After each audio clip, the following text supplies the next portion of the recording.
here today just to tell the truth. So hopefully we can get down to the bottom of this. I'm 100%, the charges against me are 100% false, and hopefully due to time, we'll start to see that. Live, a judge has denied bail for Sean Diddy Combs. Of course, this was the hip-hop mogul's latest bid for freedom as he remains in federal jail for his racketeering and sex trafficking case. T was the kind of courtroom moment that belongs in a movie. Sudden, raw, unforgettable. Christian Combs, son of one of the most powerful figures in music history, abruptly pushed back his chair and stormed out. His face had gone pale, his legal team frozen in stunned silence. This wasn't just a dramatic walkout. It was a rupture, a flashpoint that electrified a courtroom already trembling under the weight of explosive allegations. The tension reached a breaking point when the defense attorney referenced accusations that minors had been present at the so-called freak-offs. The air grew heavy, the room collectively inhaling in disbelief. Cameras clicked furiously, like a firing squad of shutters, as Christian bolted for the door without a glance back. In that instant, the balance shifted. Any illusion of control or composure he had maintained crumbled, and the narrative surrounding him changed forever. In her civil lawsuit, Cassie said that she was the victim of abuse, assault, and at the hands of Diddy. This wasn't just about one accusation. It was something far more disturbing. The claims against Christian Combs went beyond the salacious. They painted a chilling picture of chaos and excess aboard a luxury yacht that was meant to be a family getaway, but according to a lawsuit, descended into something far more sinister. Grace Omar, a stewardess hired for what she believed would be a routine professional job, described a scene that spiraled out of control the moment Christian allegedly arrived. She said he was already intoxicated, pressuring her to drink, encouraging her to join the revelry as others stumbled through the yacht's lavish interiors. Then came the allegations that silenced the room, unwanted advances, physical altercations, and an atmosphere so recklessly indulgent that even those familiar with the wildest corners of the industry were left stunned. But it wasn't just Grace's testimony that made headlines. There were transcripts, photos, audio recordings.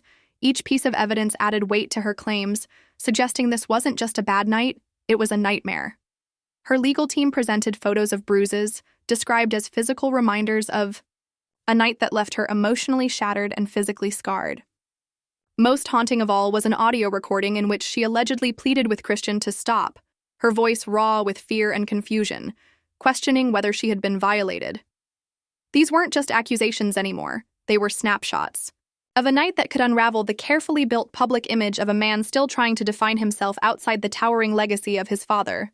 This investigation is ongoing, and I encourage anyone with information about this case to come forward and to do it quickly. The yacht wasn't just a setting, it was a symbol, a floating monument to excess that became central to the allegations now engulfing Christian Combs.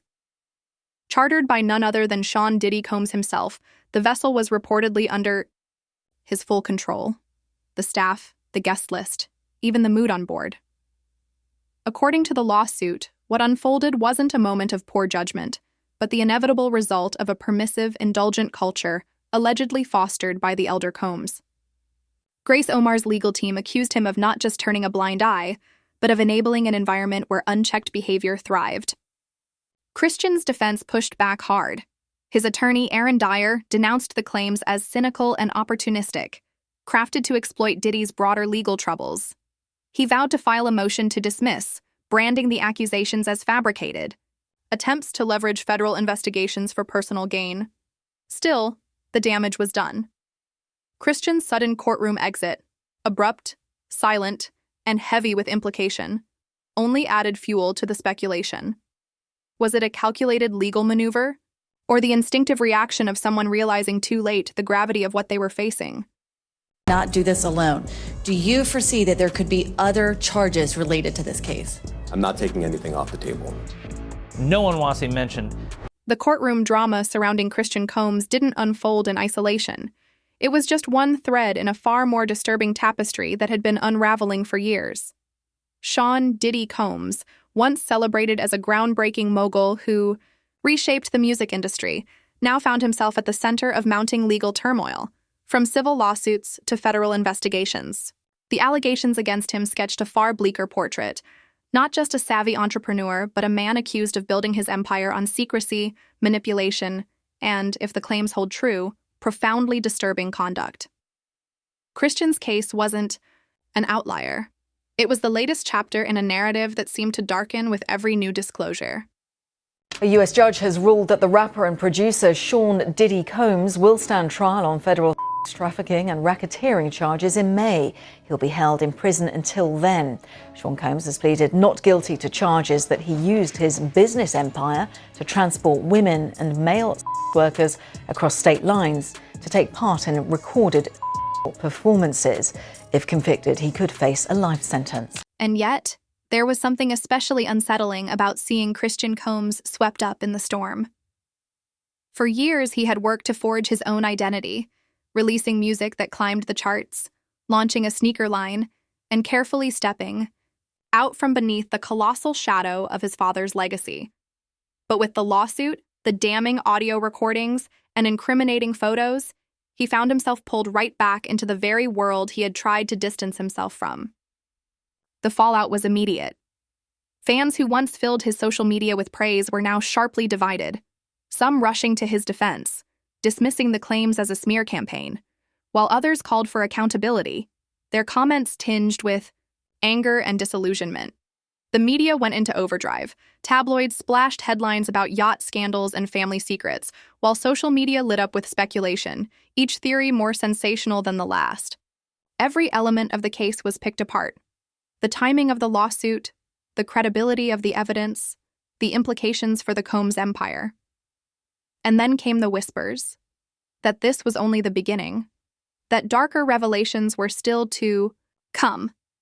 Christian's dramatic courtroom exit was replayed on loop, becoming both symbol and spectacle, each broadcast tightening the noose of public scrutiny. Hey, real quickly, all that commissary stuff, he's not getting any of that because people in the shoe have an abbreviated list. So he's out of luck. No stake for him. Yeah, he is on watch. This guy thought he would have went home. All of a sudden, he didn't get bond. Remember, the first night that he was there. Through it all, Christian Combs remained silent, allowing his legal team to speak on his behalf. But in the court of public opinion, silence can be damning. Every unanswered question, every rumor left to fester, only intensified the scrutiny. Was his abrupt courtroom exit a sign of guilt, as some claimed? Or was it the reaction of a man buckling under the weight of accusations, judged before he even had the chance to respond? Then, just as the story seemed to reach its peak, a new and even more explosive layer emerged.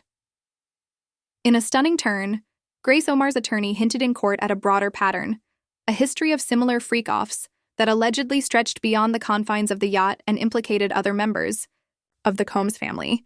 The allegations were no longer confined to a single night or a single person. They pointed to a deeply rooted culture, one that, according to the lawsuit, had been allowed to flourish without consequence. The revelation sent shockwaves through the courtroom and beyond, raising one chilling question: just how far and how deep did this story really go? Understand that he has a shrink coming by his cell to see him several times a day.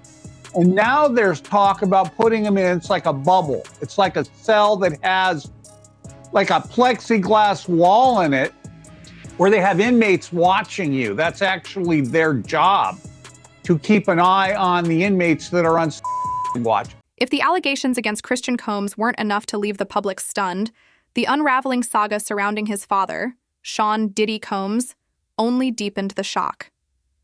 What had begun as courtroom murmurs about a history of so-called freak-offs quickly escalated into something far more ominous, a glimpse into a legacy allegedly steeped in indulgence, secrecy, and if the growing stack of lawsuits is to be believed, decades of unchecked exploitation.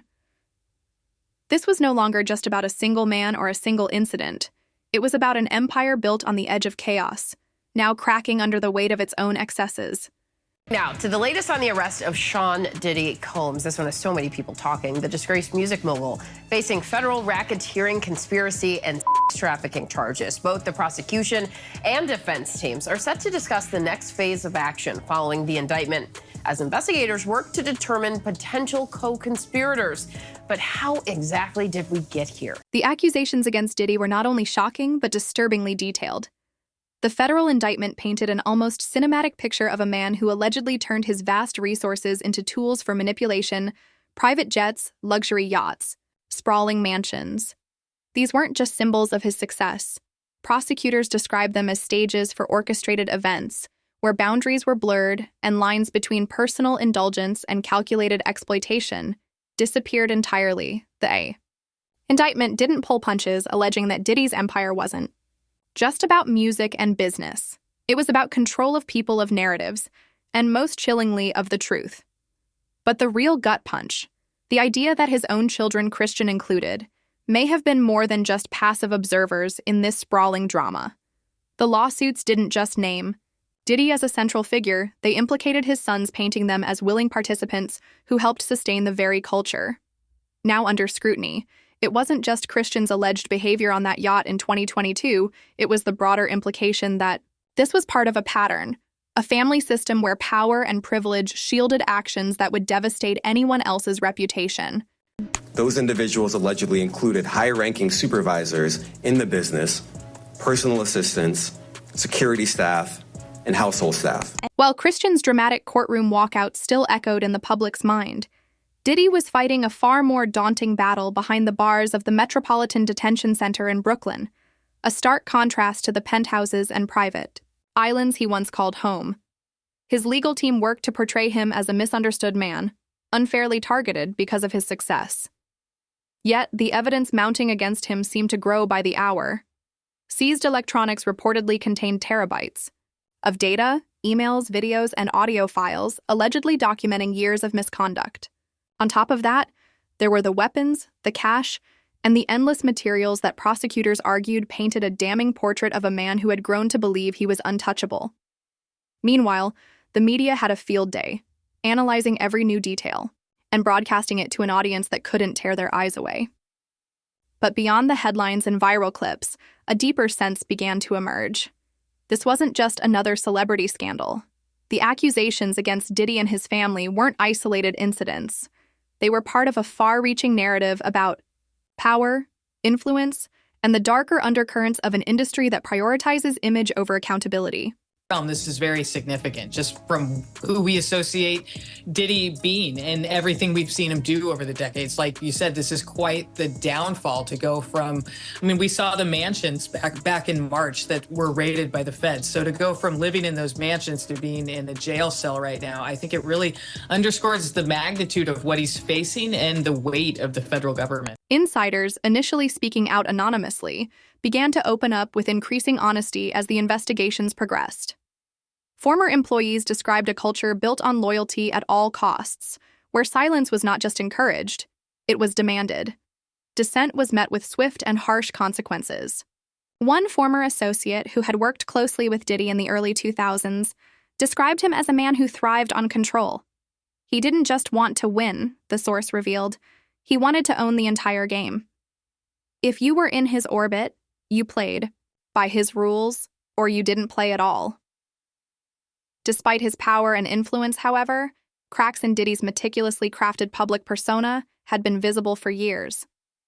From his notorious feud with Suge Knight during the East Coast-West Coast rivalry to the rumors and whispered allegations about his possible connections to the unsolved deaths of two of hip-hop's greatest icons, Diddy had always managed to stay one step ahead of the fallout. But this time felt different. The sheer magnitude of the accusations, coupled with the weight of federal investigation, made it clear that this wouldn't be a chapter he could simply close with a press release or a high-profile settlement. People were starting to say it's an East Coast-West Coast rivalry because it was people that's trying to make money.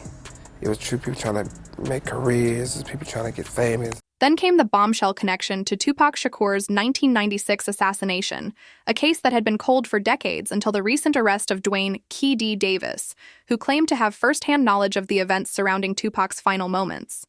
Davis alleged that Diddy had offered him a substantial sum to take out both Tupac and Suge Knight, a claim long dismissed as rumor, until now, with Davis reportedly cooperating with investigators.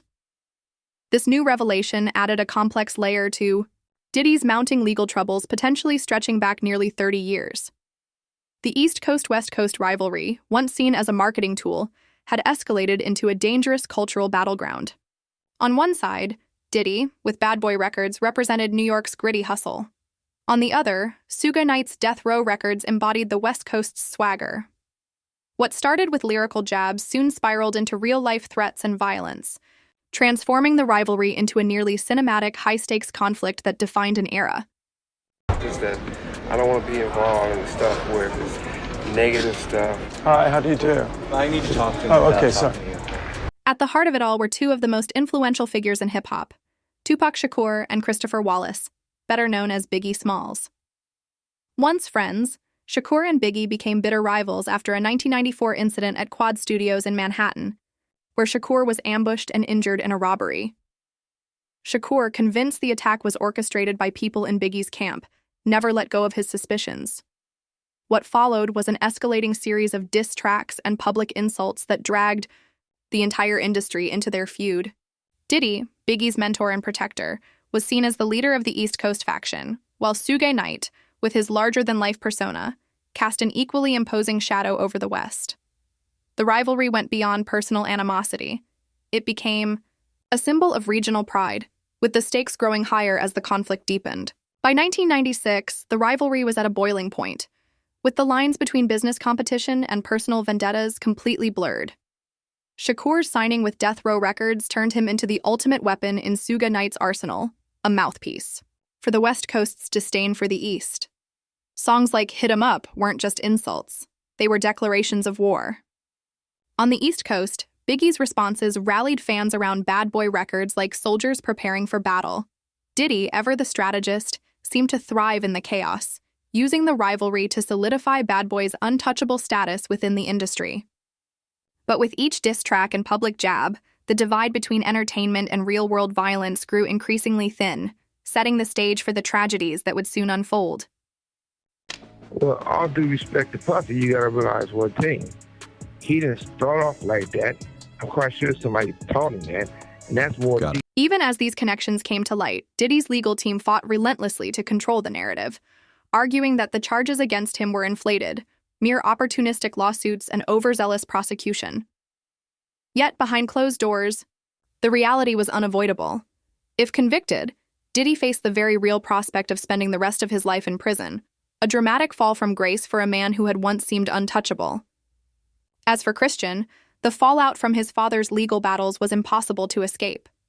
While his case stood apart legally, it was inextricably tied to the larger narrative of the Combs family. Every new allegation, every new piece of evidence against Diddy cast a longer shadow over Christian's efforts to defend himself. The public wasn't just questioning his actions on that yacht. They were scrutinizing the very environment he was raised in, the values instilled in him, and the role he played in the empire his father had built. Tour. We know some of the big names. I'm just curious if you have any names. You don't seem like somebody... Well, for number one was Clyde Davis. The tension was undeniable, not just in the courtroom, but in the court of public opinion. Fans and critics alike found themselves grappling with the same question. How much of this was the result of individual actions, and how much was an inevitable consequence of a system that values power above all else? As the investigations unfolded, it became clear that this wasn't just a tale of one family's fall from grace. It was a story about the lengths people will go to protect their image, their legacy, and their secrets. But here's the truth about secrets. They rarely stay buried for long. As more voices emerged, more evidence surfaced, and more connections were made, it became impossible to ignore the growing sense that this was only the beginning. What else was hidden behind the walls of Diddy's empire, and how far would the fallout extend before the full truth came to light? We want to know your thoughts on this tangled web of controversy. Are we witnessing the unraveling of an untouchable legacy, or is this just another example of the media blowing things out of proportion? Drop your thoughts in the comments, and we'll catch you in the next one, where we'll dig even deeper into the story everyone's talking about.